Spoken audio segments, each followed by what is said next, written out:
तो दोस्तों titanium world में आप सभी का स्वागत है। आज आपके लिए लेकर आए हैं हलाल पर्व, जो कि नाग ग्रंथ सीरीज का 4th पार्ट है।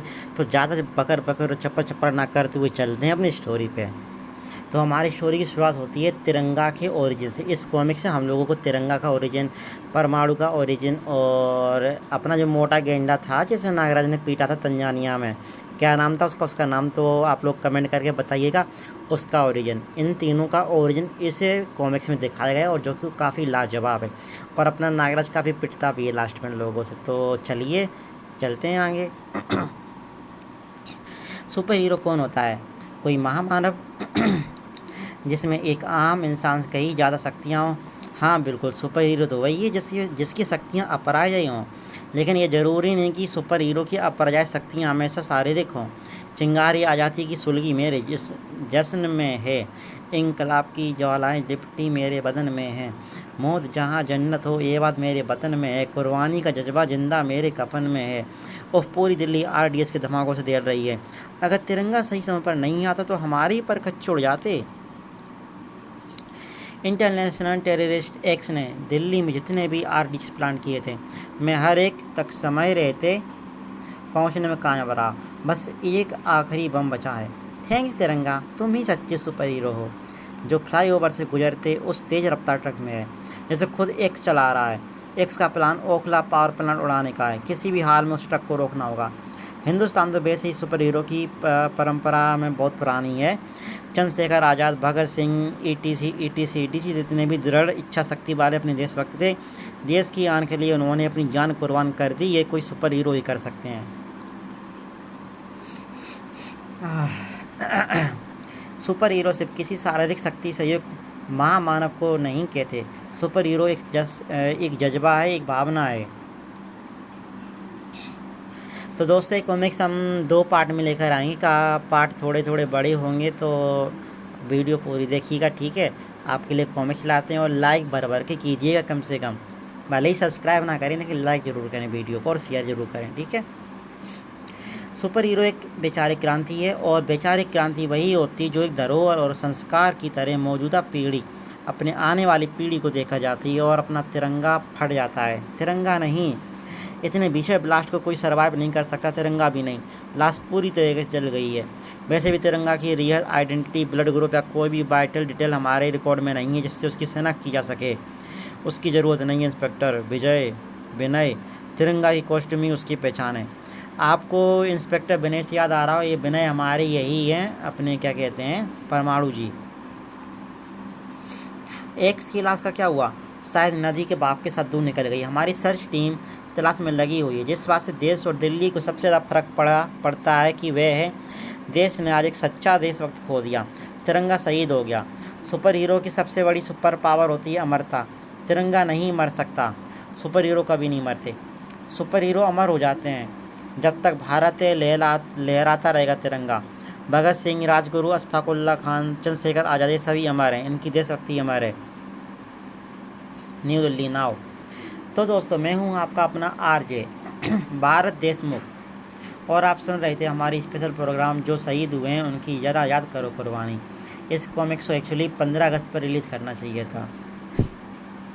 आज का हमारा एपिसोड समर्पित था दिल्ली के अपने सुपर हीरो देशभक्त डिटेक्टिव तिरंगा को, जिसने अपनी जान दी ताकि दिल्ली जिंदा रह सके। और आजकल अपनी दिल्ली के देशभक्त एक ही हैं, अपने केजू जी यानी केजरीवाल जी महाराज।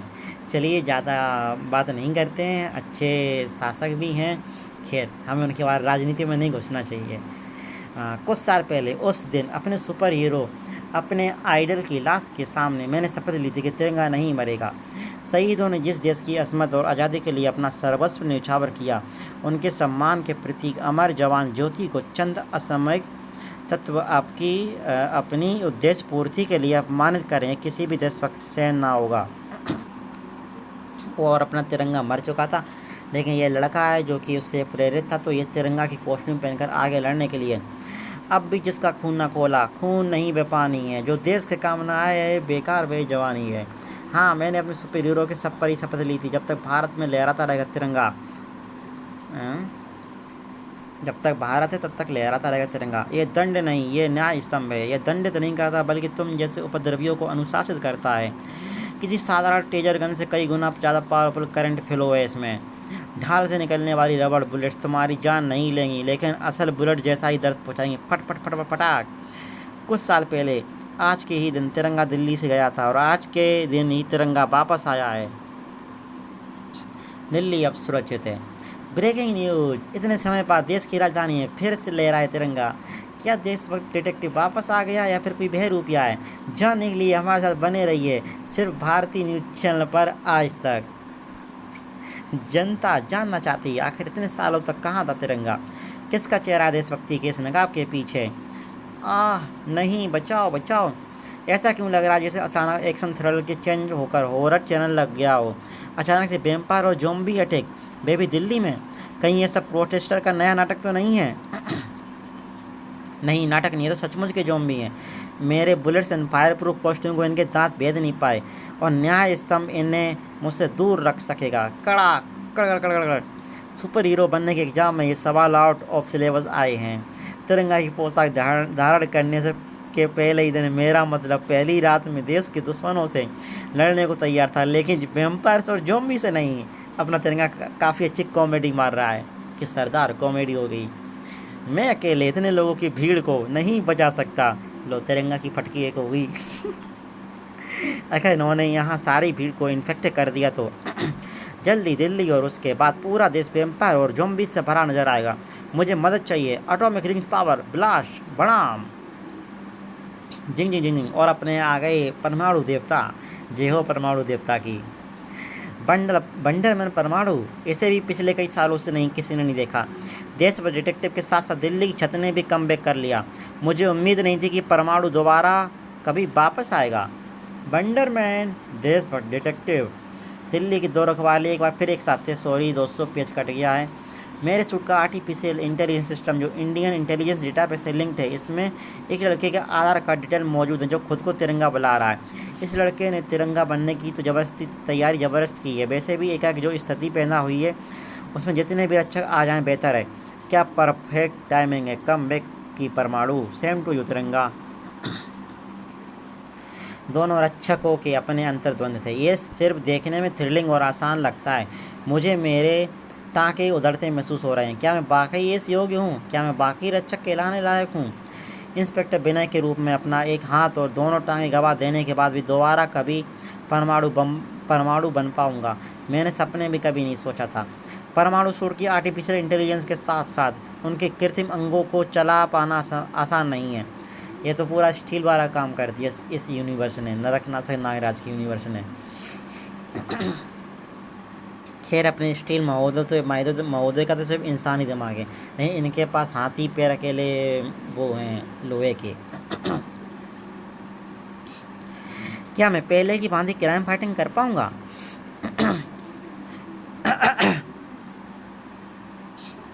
परमाणु सूट की रेडियो एक्टिव रेंज इन ज़ॉम्बीज़ को जलाकर खाक कर देगी। ओह, कृत्रिम पैर मेरे दिमाग से कमांड से सही तरीके से ऑपरेट नहीं हो रहे हैं।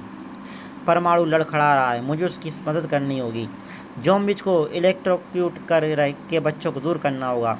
भगवान के अपने तरीके होते हैं इंसान के मनोबल को परखने के, भले ही वह रक्षक ही क्यों ना हो। यह परीक्षा ही निर्धारित करती है कि कौन रक्षक कहलाने योग्य है। जो अपने अंतर्द्वंद और अक्षमता से जी सके वही सच्चा रक्षक है। परीक्षा जटिल थी और उनके नायकों की हार अकेले उनकी हार नहीं होती। दांव पर दिल्ली थी, दांव पर थी इंसानियत। बूम बड़ा धूम धूम। और इस परीक्षा में दोनों रक्षक महानायक बनकर उत्तीर्ण हुए। स्थिति एक जगह तो संभलती नजर आ रही थी, लेकिन कहीं पर स्थिति काफ़ी ज़्यादा बिगड़ने वाली थी। आंखें सामन, फेरोन महान को बांदी का सलाम। तुम बांदी नहीं हो आंखें सामन, तुम हमारी धर्म पत्नी हो, हमारी सच्ची अर्धांगिनी जिसने सदैव हमारा हित सोचा। तुम बस हमारे शत्रु सूर्य देवराग की उस धोखेबाज और कपटी बेटी बस्ते जैसी नहीं हो जिसने हमारी पीठ में विश्वासघात का खंजर भोंककर हमारे प्रेम को तिरस्कृत किया। हमारे चित शत्रुओं की फहरिस्त में अमुनरा और बस्तेत के अलावा जो नाम सबसे ऊपर हैं वह है नरकनाथ नागराज।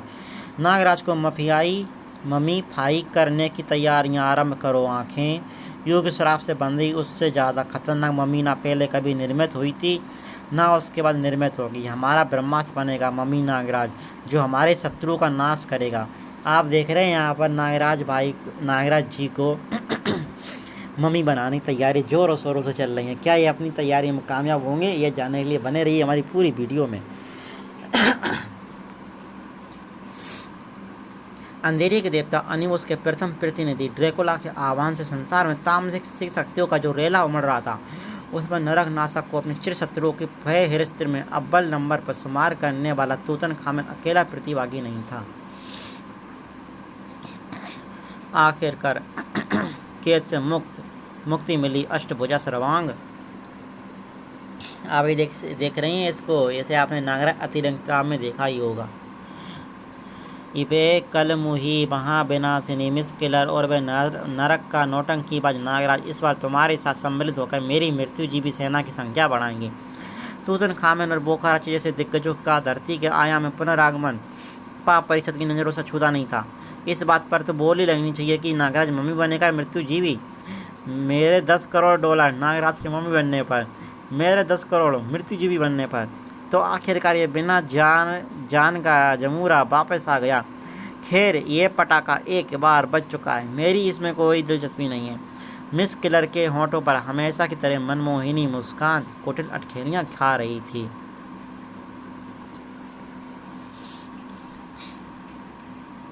जो उस महाविनाशिनी के मन में रिकॉर्डिंग चालू है, चालू तो है। जो उस महाविनाशिनी के मन में उपजते किसी नए महाषड्यंत्र की द्योतक थी। मेरी पूरी दिलचस्पी तो इस जंगली सांड, गेंडे, हाथी या कुछ भी है थोडांगा में है। मेरा अगला औजार बनने की पूरी काबिलियत है इस अफ्रीकी जंगली में। पर मुझे इस पापाध्यक्ष के इरादे कुछ समझ में नहीं आ रहे हैं। हो ना हो ये अपना अलग ही कोई खेल खेलने के चक्कर में है, जिसके लिए माँ खलनायकों को मोहरों की तरह प्रयोग कर रहा है। इस पाप परिषद का गठन ही शायद इस उद्देश्य से किया गया है कि सिर्फ नागराज के बारे में ही छोटी से छोटी जानकारी नहीं, बल्कि उसका सामना कर चुके हर माँ खलनायक के बारे में भी हर छोटी बड़ी जानकारी हासिल की जा सके, जिसका उपयोग यकीनन आने वाले समय में इन्हें कंट्रोल करने के लिए किया जाएगा। और यह बात इन मूर्खों को समझ नहीं आ रही है। पापाध्यक्ष इन कम अकलों को बेवकूफ़ बना सकता है, लेकिन स्वर्ग की अप्सरा मनमोहिनी मिर्चिका और मिस कलर को नहीं। मेरे अस्तित्व के बारे में अब भी दुनिया से आधा ही सच जानती है। मेरे अस्तित्व और मिर्चिका के मिस किलर बनकर युगों से असीम तामसिक और तकनीकी शक्तियाँ अर्जित करने का सच सिर्फ मैं जानती हूँ, और मेरा ये सच मेरे अंदर ही दफन रहेगा, ताकि मेरे विरुद्ध इसका कभी प्रयोग ही ना किया जा सके। और साथ ही साथ अगर किसी तरह इस थोडंगा को मैं अपने चंगुल में फंसाने में कामयाब हो जाऊँ तो ये पाप परिषद क्या, शायद खुद पापाध्यक्ष भी मेरा पालतू कुत्ता बन जाए। नागराज से तो उसके बाद इत्मीनान से निपट लूँगी। बल और बुद्धि दोनों में ही मेरे और थोडंगा के अलावा यहाँ कोई भी दूसरा माँ खलनायक नहीं है। सबके सब लेबर क्लास हैं। आखिर ये पापाध्यक्ष करना क्या चाहता है? इसका इरादा सिर्फ नागराज को खात्मे का नहीं लगता। ये नागराज के खात्मे के साथ साथ माँ खलनायकों को कंट्रोल करना चाहता है। मौजूदा परिस्थितियों में घटनाक्रम में जो नाटकीय मोड़ लिया है, उसके बाद इन किस्से कहानियों का दौर अर्थहीन हो जाता है। अपनी कहानी में आया व्यवधान थोडंगा के दिमाग में नए विचारों का आगमन कर रहा था। पापाध्यक्ष की आवाज़ कैसे करण की लहर बनकर थोडंगा और मिस कलर के दिलो दिमाग में गूंजी। आपकी सोच के विपरीत किस्से कहानी के लिए यही समय सबसे उपयुक्त है, सम्राट थोडंगा। और आपकी सोच बिल्कुल सही है महाविनाशिनी मिस किलर। आपकी और सम्राट थोडंगा की जोड़ी वाकई अपराजय होगी। ये हमारे विचार पढ़ सकता है। देखने, सुनने और पढ़ने वालों को लगता है कि युग परिवर्तक महायुद्ध अपने वृत्तांत के स्वरूप में यूं ही आरंभ हुए और यूं समाप्त हो गए, जबकि वास्तविकता में युद्ध की अवधि कई दिनों, हफ्तों अथवा महीनों की हो सकती है।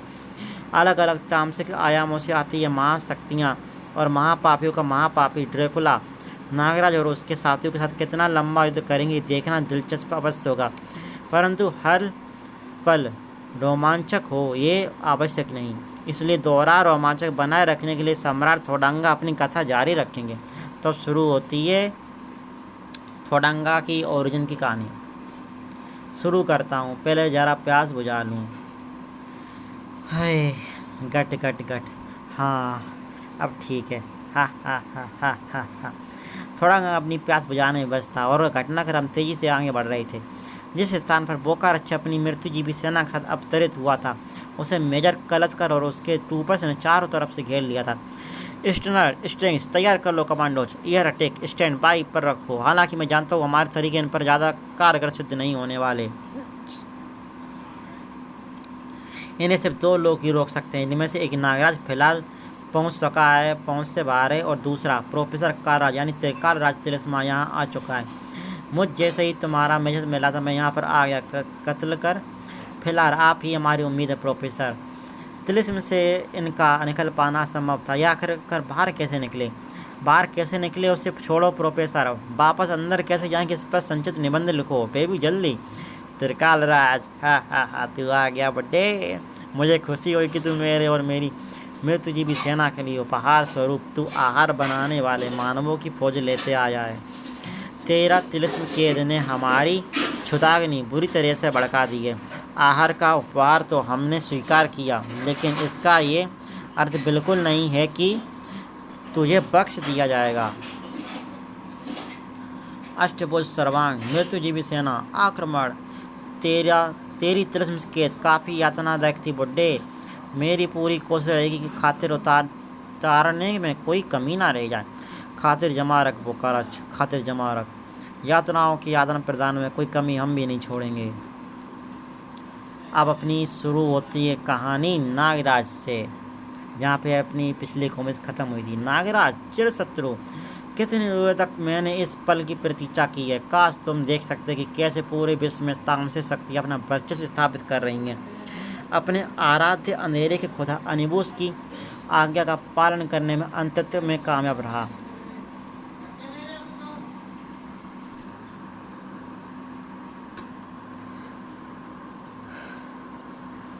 Present time Rajnagar and Rupnagar forest India. हमें सबसे पहले इसका इंतजाम करना चाहिए। तुम्हें क्या लगता है बच्चे, तुम्हारे आने से पहले हम क्या कर रहे थे? कोई बात नहीं, एक बार फिर से ट्राई करते हैं, इस बार मेरे तरीके से। मेरा ओवर साइज डॉगी इसके पालतुओं को संभालेगा। घुर्र। तुम जानवरों की बोली समझते हो? सीख रहा हूँ। अंतहीन अपनी कूल ब्लू फायर ड्रैकुला पर यूज करो। गर्र। ये नरक की ठंडी आगे जलाती नहीं है, सिर्फ असहनीय रूप से तड़पाती है। Very good. क्योंकि अगर कोई असहनीय रूप से तड़प रहा है तो वह अपने दिमाग को संतुलित रखकर सोच नहीं पाएगा। इससे 2 चीज़ें होंगी। पहले ये तामसिक शक्तियों का कंट्रोल नहीं कर पाएगा, दूसरी इसे बाहर करने का दूसरा तरीका नहीं। खुशबू। ये ड्रैकुला है बच्चे, इसे बाहर करने के लिए मौके की ज़रूरत नहीं है। मौके की ज़रूरत मुझे भी नहीं। वैसे भी तो मौका परस्तों की संख्या दुनिया में बढ़ती जा रही है, जिनसे मुझे सख्त नफरत है। हर नफरत क्या होती है तू कभी महसूस नहीं कर सकता नागराज, क्योंकि तूने कभी बेबस खड़े होकर अपने प्यार को अपनी आंखों के सामने तिल तिल कर मौत के मुंह में जाते नहीं देखा है।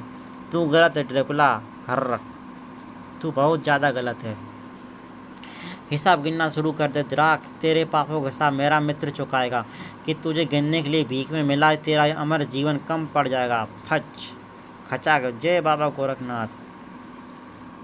लाख जतन कर ले नागराज, पर मुझे मौत ना आएगी। इसे काबू करने का कोई ना कोई तरीका तो होगा अंतहीन।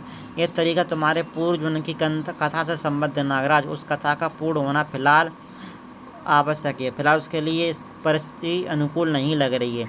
ड्रैकुला को किसी भी तरह से मारा नहीं जा सकता राजनाग, और कालदूत से लेकर खुद तुम्हारे जैसे महायुद्धापी से बांध कर रखने के कुछ ही कारगर उपाय ढूंढ पाए थे।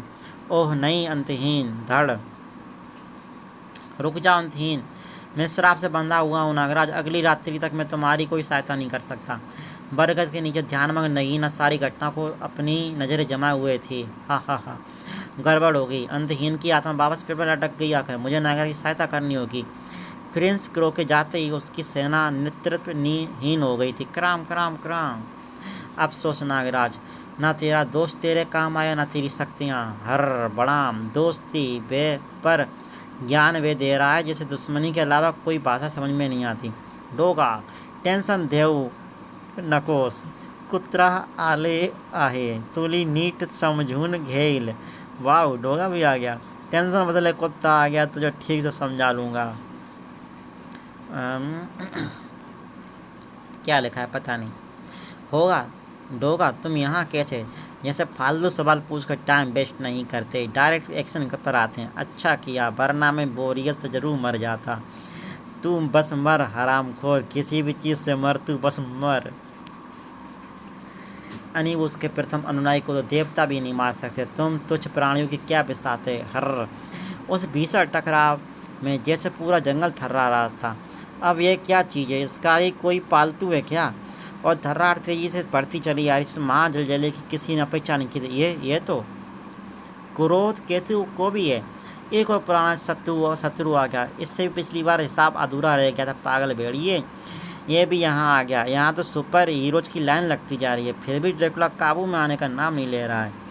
लेकिन इसके लिए नागराज को कन्विंस करना होगा कि इससे वही जो ड्रैकुला को रोक सकता है, वरना ये लड़ाई नॉन स्टॉप बैटल मोड पर चलती रहेगी। तुम अब तक यहीं हो ध्रुव, तुम्हें फौरन यहाँ से निकल जाना चाहिए। एक मिनट, मेरी बात सुनो नागराज, मेरे पास ड्रैकुला को रोकने का श्योर शॉट आइडिया है। ये तुम्हारा काम नहीं ध्रुव, वापस लौट जाओ। ध्रुव को हल्के में ले रहे यार, बेइज्जती कर दी ध्रुव की अपने। हिंसा की पराकाष्ठा के प्रतिमान स्थापित करते उन तीन महाशक्तियों का हर प्रहार जैसे संपूर्ण धरा को हृदयघात दे रहा था। मेरी बात समझने की कोशिश करो नागराज, इस निरर्थक लड़ाई से लड़ने से कोई समाधान नहीं निकलने वाला। ठीक है ध्रुव, बताओ क्या है तुम्हारा प्लान? तुम्हारी दो सहायिकाएँ हैं ना, जिनमें से एक में आग की शक्ति, दूसरी में उसकी विपरीत शीत शक्ति। अग्नि का और सिद्ध का, बाहर आ जाओ। अब तुम्हें एक बार फिर से ड्रैकुला का सिर उखाड़ना होगा। ओह, मैं तुम्हारा प्लान समझ गया ध्रुव। हर डोगा को भी इसके हाथ पर जकड़ो। छूका हुआ बार बार करने से चूक नहीं हो जाता। बार चूक जाए वो तरीके में बदलाव करने चाहिए। फच अक्सर सही बार का भी गलत तरीके की चूक जाते हैं। दल से ड्रैकुला का सिर बाहर निकलते ही अग्नि का सीतिका। नागराज के आदेशानुसार अग्निका और सीतिका ने अपनी अपनी शक्तियों का प्रहार ड्रैकुला के कीचड़ चिपके सिर पर किया। यहाँ ये क्या कर रहा है तू? तुझे पत्थर के सनम बना रहा हूँ। Extreme compression, high degree temperature treatment से मैं तेरे सिर को मड स्टोन बदल रहा हूँ। जिस प्रोसेस को प्राकृतिक रूप से क्रियान्वित होने में सैकड़ों साल लगते हैं, वह अग्निका और सीतिका की नाक शक्ति ऊर्जा की बदौलत कुछ मिनटों में पूरा हो जाएगा। जिसके बाद तेरा सिर उससे भी सख्त पत्थर में बदल जाएगा जो तेरी अक्ल पर पड़े हुए हैं। तुम्हारा तरीका बहुत तेज है, तुम्हारा दिमाग बहुत तेज है ध्रुव। इसके सिर को पत्थर में बदल देने का आइडिया बाकी कमाल का था, जिसे तुमने पूरा बताने से पहले ही समझ लिया और कार्यान्वित कर लिया। इसका श्रेय तुम्हें और तुम्हारी फ्रेंड्स को जाता है। रक्षक कभी भी इस बात की परवाह नहीं करते ध्रुव की उनके सोचे या किए का श्रेय उन्हें जाता है या किसी और को। रक्षा का उद्देश्य उसके कर्म है, वे फल की चिंता नहीं करते।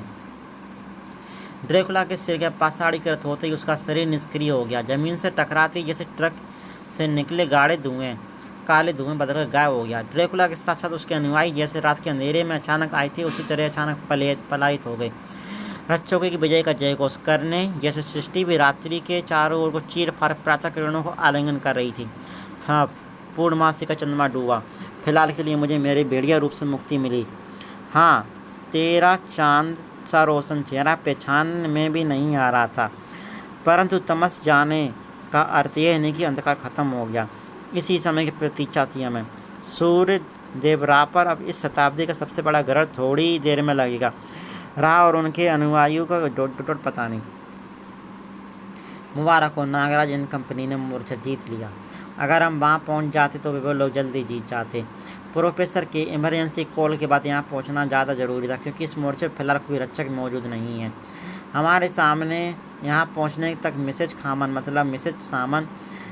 खामन सामन वाटर वॉट एवर अपने पति परमेश्वर को वापस ला चुकी है। अब आगे क्या? पर मेरा पसंदीदा पार्ट शुरू होता है। हल्ला बोल, पट्टी फाड़, मम्मी मार।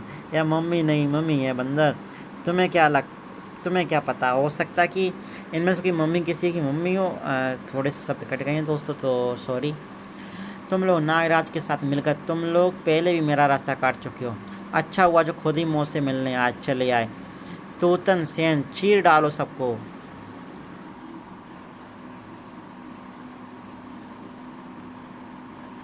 समझ नहीं आता कि ये खड़े हुए विलेन ज़्यादा बदबूदार होते हैं या फिर इनके पुराने बासी डायलॉग, दोनों ही। इसलिए इनको मौत दो।